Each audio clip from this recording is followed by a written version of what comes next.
Yan, magandang araw mga paps. So, may raider tayo na ginawa nung siguro mga mahigit isang buwan na to. So, ito mga paps, bali ito yung in-overhaul natin. Tapos, um, nagka-problema siya. Pero, may papakita ako sa inyo mga paps para maintindihan nyo. Dito pa lang, kita na mga paps na lean. Natunaw yung electrode nung spark plug. So itong brown na to, hindi naman yan masyadong pero pagkalin talaga, matutunaw yung gitna. Nga pala mga paps, yung nakasalpak dito dati, flat slide na 30mm kung di ako nagkakamali. So may binenta daw kay paps na carb na 28. Ang nangyari, hindi niya dinala sa akin yung motor. So may brown siya dahil ang slow jet na nakalagay dito 38.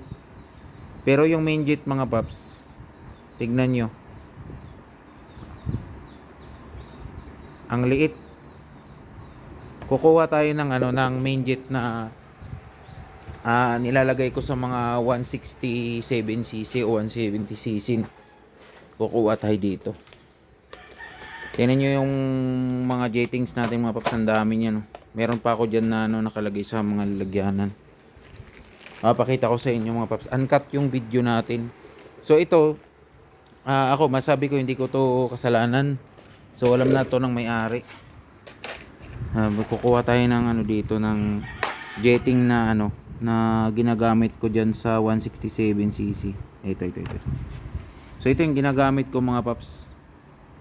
Ang number niyan 125. Di ko alam kung nakikita nyo, pero 125 yung ginagamit natin sa mga gantong load.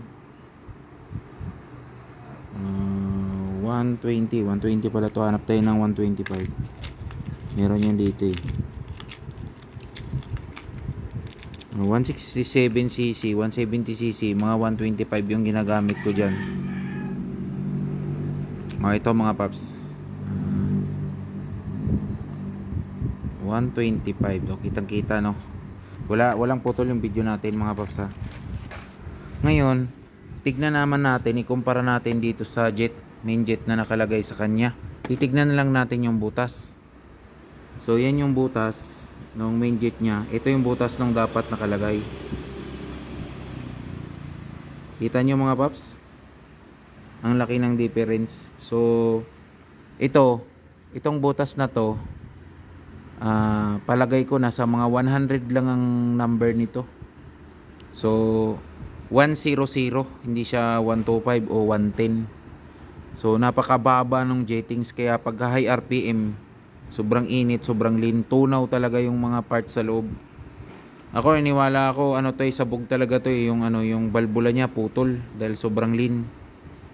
So ganyan mga paps. So napaka-importante ng tono sa motor. So ito, masabi ko mga paps na hindi ko to back job. So ganun talaga pagka yung may, kahit nga stock mga paps, napuputulan din ng valvula kapag sobrang lean. Kita nyo naman, hindi pa natin tinatanggal yung main jet. So ganito dapat. Kung dinala sana ni Paps sa akin yung motor, ako yung nagtono, so wala sanang magiging problema.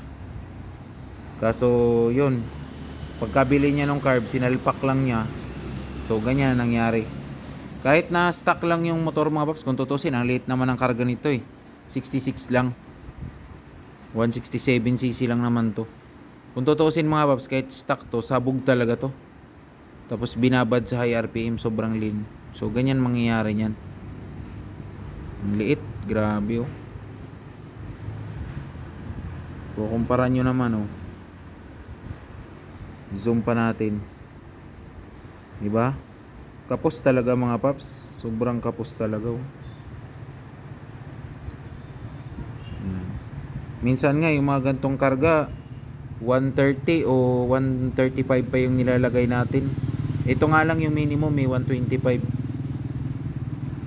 Pero yung nandito, I believe mga mga 100 siguro. yung butas niyan. So hanap tayo ng ano mga paps ng medyo maliit na jet. Hanap tayo. To hanap tayo ng ano dito. Maliit. Ito 110. Ayun o, 110. I-kumpara natin mga paps. Itong 110 napakaliit na nito mga paps, pero tingnan natin.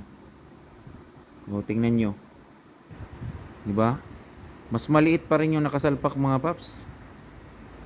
O, hindi siya nagkakalayo, pero maliit talaga siya. So, sobrang lean talaga yung nangyari dito.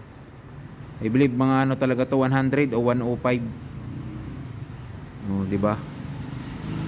Tingnan nyo naman, ito yung dapat na nakasalpak na main jet. Minimum dapat. O, 125. Yan. So, tingnan nyo nangyari sa spark plug.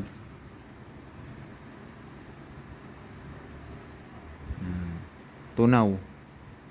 So, itong brown na to, sa gilid, magbo-brown talaga yan dahil yung slow jet niya sa minor hindi naman siya kinakapos. Ang slow jet na nakalagay dito 38. Ayan o, 38 yung nakalagay. Yan.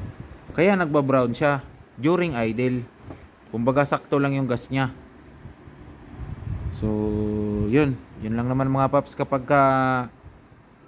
Pagka may motor kayo mga paps sa may mga upgrade, huwag kayong basta-basta magsasalpak-salpak ng carb na hindi nyo alam kung paano magtono dahil masisira talaga yan. Mas maigi pa yung medyo overfeed yung yung tono kaysa sa halin. Pag di tayo marunong magtono, huwag na lang natin pakikialaman. No, ganun lang naman yan mga paps eh.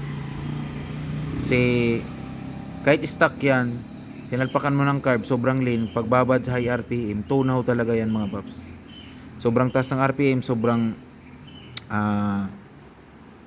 dami na ng hangin na pumapasok, yung gas kapos.